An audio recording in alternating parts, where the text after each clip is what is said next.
Hello friends, this is Bibi and welcome back to the channel with a chess game from the third match of the final between Hikaru Nakamura and Daniil Dubov. As we mentioned yesterday, that we commentate match 2 between those two grandmasters. The match 1 Nakamura won, and then yesterday on the match 2 Daniil Dubov bounced back. So the score is tied 1-1, and here we are today with the match 3 of the Lindores finals. On the game 1 today, on the match 3, on the day 3, it was a straightforward draw, so I'm not deciding to show that game.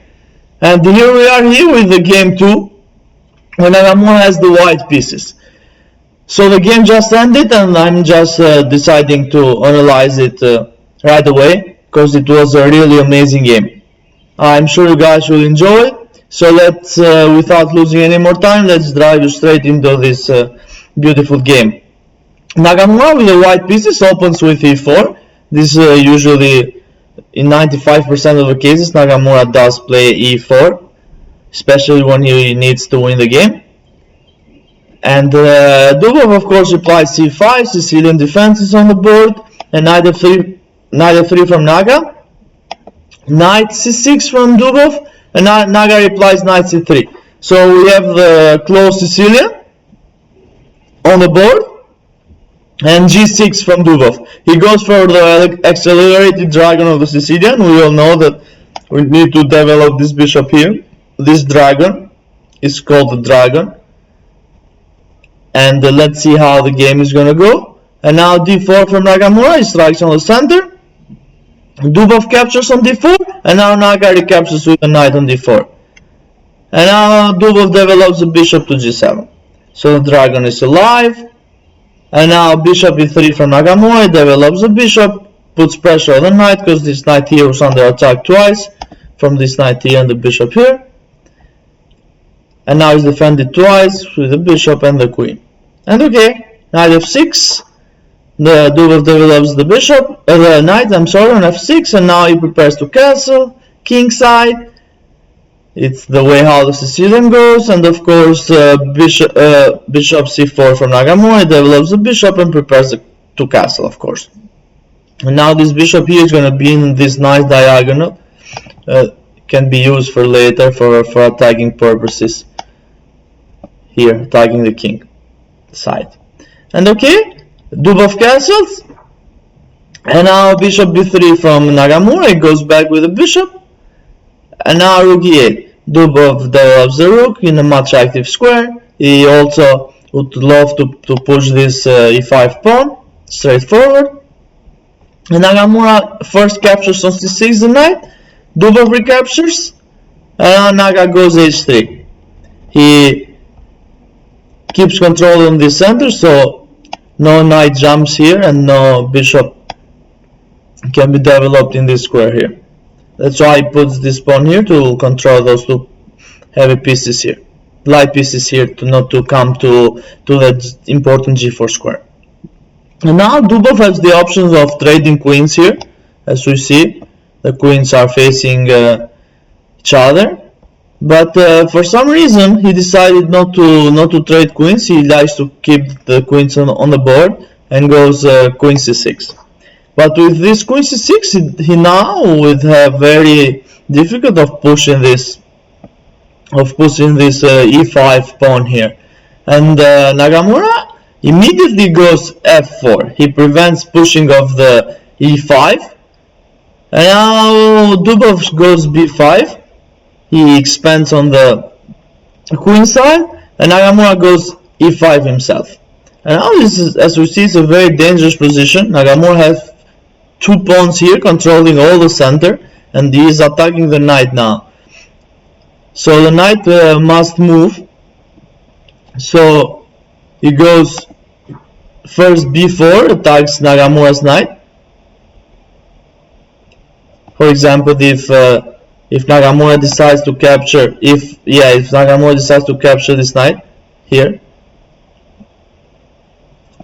and then he also can recapture here first without recapturing the knight, can recapture the pawn, and then now The bishop is pinned here from the rook. Bishop cannot move, and also this knight is attacked by the pawn, so Dubov would win the piece back.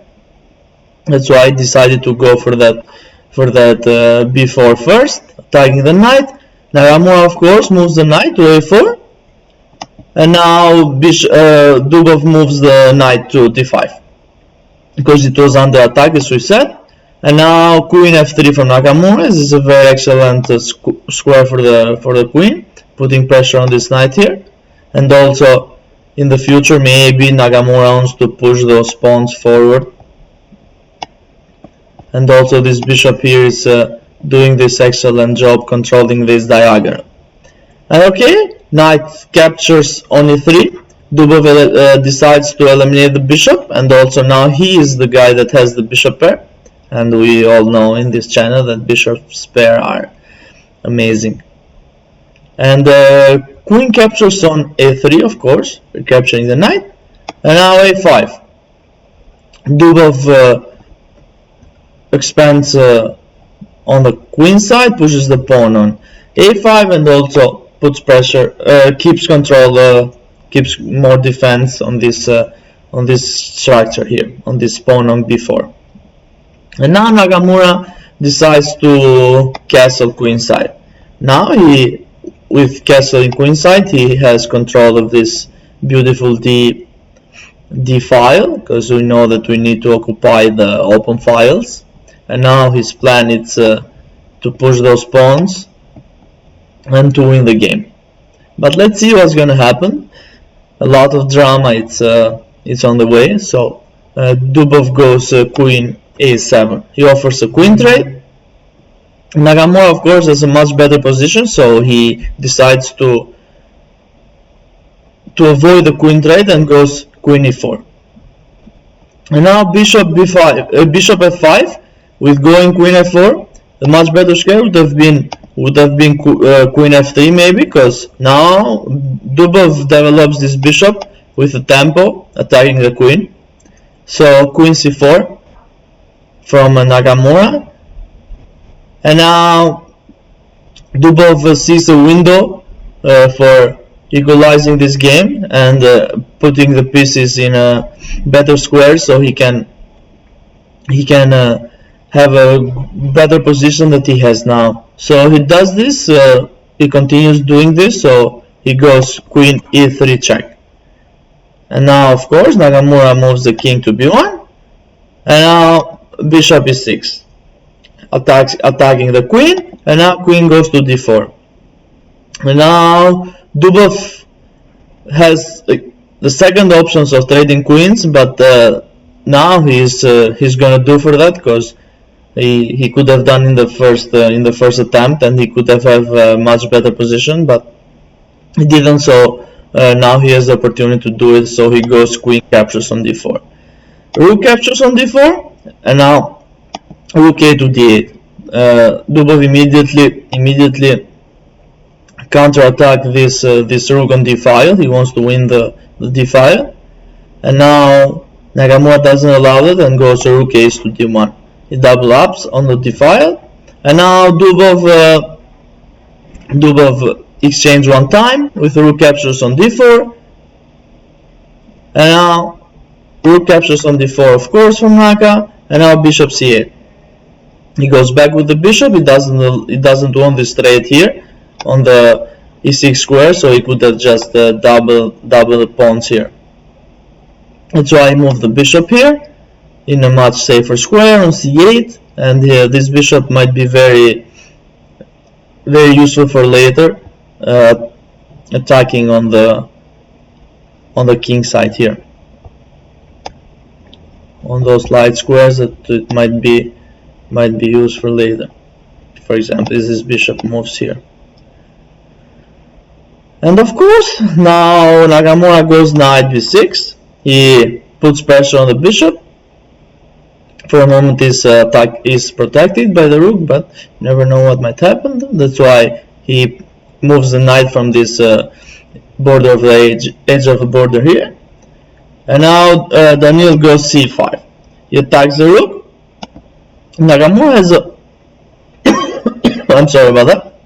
Nakamura has a good reply of this by going rook c4, but for some reason he didn't, and he decides to go rook to d2, and this might be a slightly inaccuracy from Nakamura, because now Dubov goes g5.